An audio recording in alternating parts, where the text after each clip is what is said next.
And what is wealth? Well, the people have a lot of money and are very poor. How many know somebody with a lot of money who's poor? Poor psychologically, emotionally, they don't have great relationships, they're not close to their kids.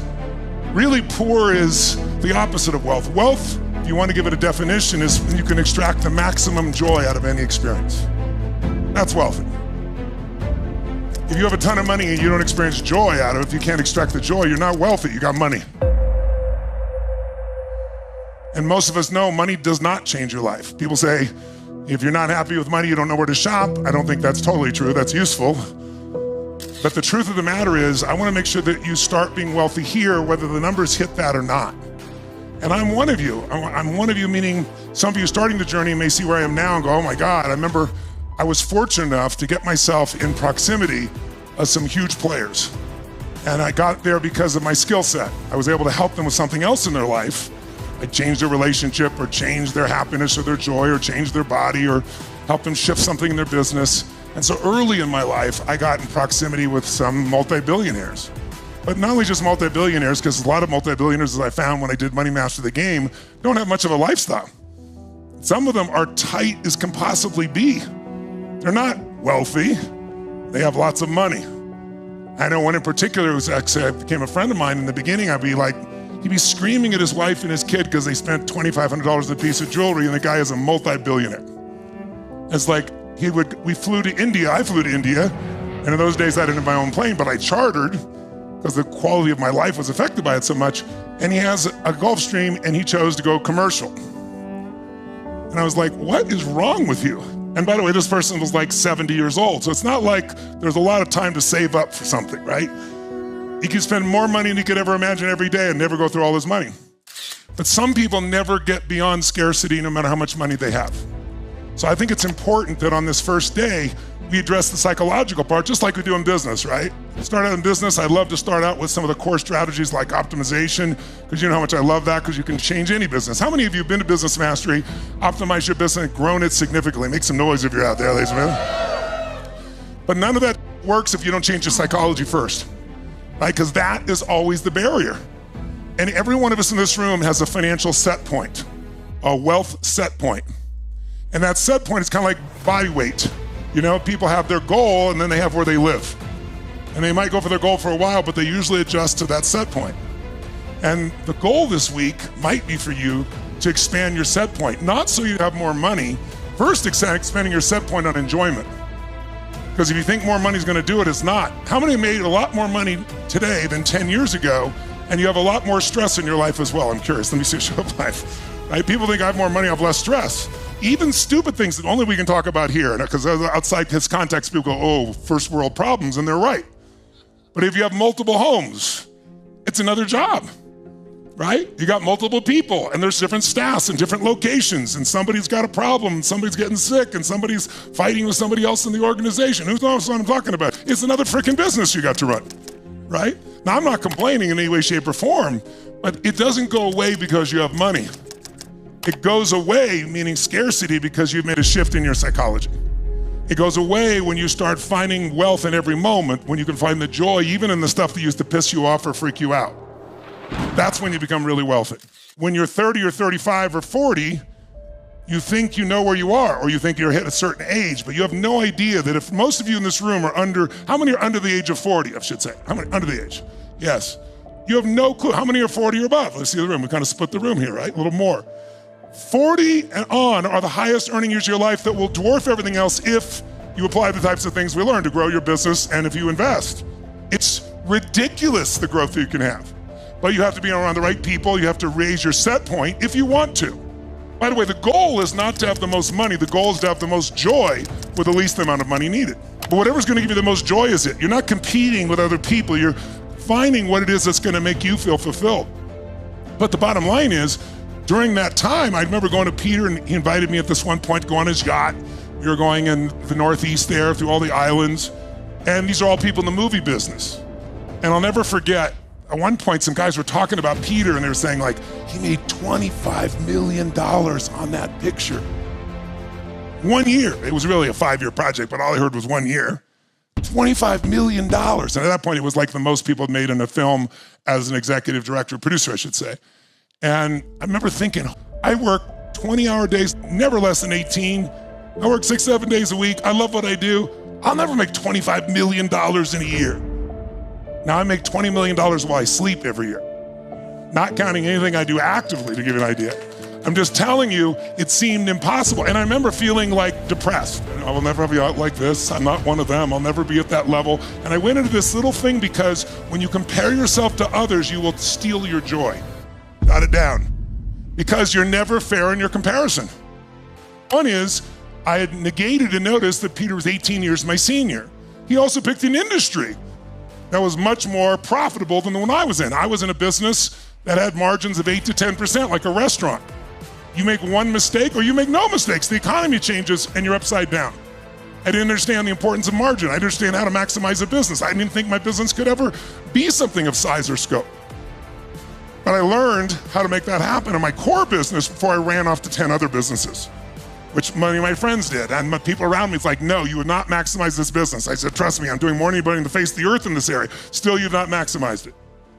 Bottom line is, don't judge yourself by where you are today. It's an unfair judgment. There's also other elements like, are you happy in your relationship? Is your body healthy? You got all the money, most of you read, how many read Life Force? I'm curious. If you haven't, I hope you will, and I hope you'll apply it. We'll talk some of those principles this week on One Morning as well, because I started the book with a quote. The quote was really simple. A person who's healthy has 1,000,000 dreams. A person who's not has one. Everything else will go away. So we don't always compare fairly. I want you to know where you are is not what matters. I also want you to know where you want to go is what matters, and that the tools to get there are here.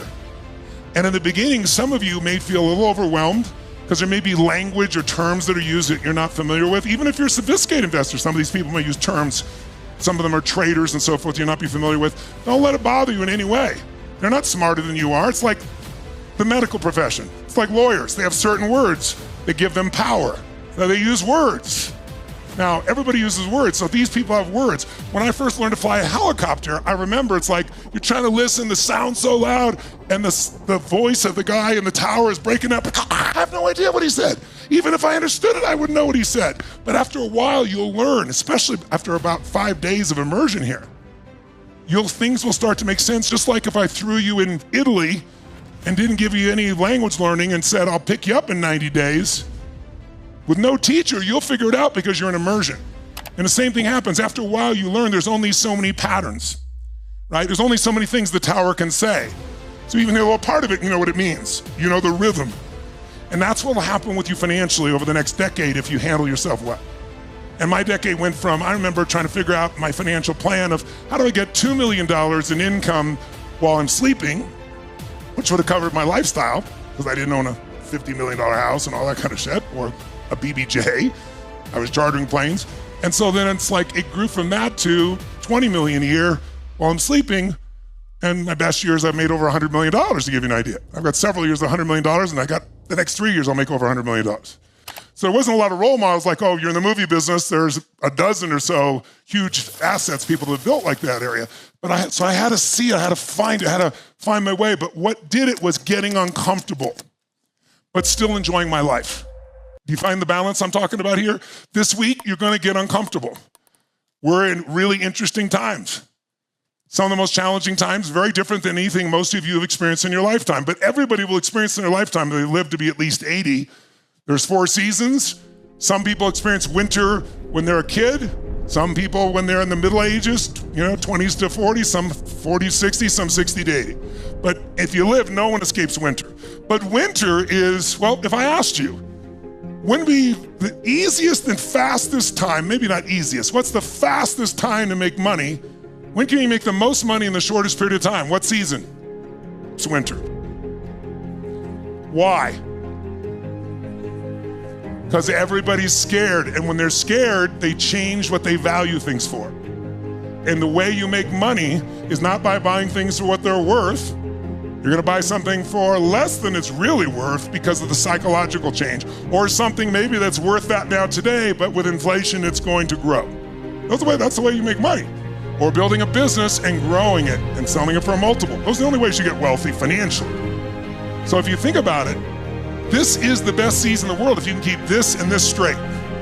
If you can find your courage and your faith and your determination, and if you can put together a great plan, which if you play with me full out,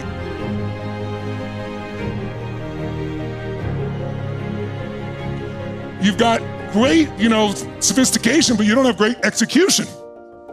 And the only thing we're paid for is execution. This week, I want you to play like it's brand new, even if you've been here. And there's gonna be plenty that's brand new, because the world's brand new. But we live in a culture today where if you're not careful, you'll be infected by it. Where you think, I remember I had Prime Minister Tony Blair was here one year for us, for this program. Some of you were at the program, and we interviewed him, and we were talking about Brexit. And he said, what's really funny is people come to me all the time, and I'll tell them my point of view about Brexit, and they go, you're totally wrong, and they go on and on and on. And he'd say, well, I was Prime Minister for 8 years, I do have some understanding. But today people think if they've read about flying, they can fly any plane. Like if they've experienced something once and they understand it, they think they know it. That's not how it works. The greatest gift I've got it from Jim Rohn was repetition. To understand repetition is the mother of mastery. Repetition is the mother of skill. All skill comes from repetition. And so you hear it once, you start to understand it. What we're gonna share this week is not complex. My job is to make it as simple as I can so it's less complex for you. But you need to hear it and hear it and hear it, because each time you hear it with more emotion, more feeling, you apply another part and another part. Who's ever gone to a movie or read a book you'd read before and you read it another stage of life and it was like a totally different movie or book? Or I don't remember that shit being in the movie, right?